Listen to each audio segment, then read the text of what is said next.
সর্বশেষ যে লোকটা জান্নাতে যাবে তাকে আল্লাহ তাআলা জাহান্নামের আগুনে পোড়াতে পোড়াতে ছাই বানিয়ে ফেলবে। আল্লাহ বলবেন, জিব্রাইল যাও একটু দেখো, একটা মাত্র সেজদা দিয়েছে আমাকে, এরকম কাউরে পাওয়া যায় কিনা। বাটি চালান দিয়ে দেখো পাওয়া যায় কিনা।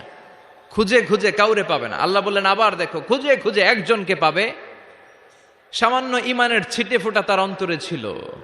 আল্লাহ বলবেন, যেহেতু ছিটে ফোঁটা আছে, অনেক মায়ের খাইছে, ওকে বের করে জাহান্নাম থেকে বের করে একটা নির্ধারিত দূরত্বে রেখে দাও। রেখে দেয়া হবে, কিন্তু জাহান্নামের আগুনের লেলিহান শিখাতে তার গা ঝলসে যাবে। সে আল্লাহর ডেকে বলবে, মাবুদ তোমার কাছে আমি কিছু চাই না,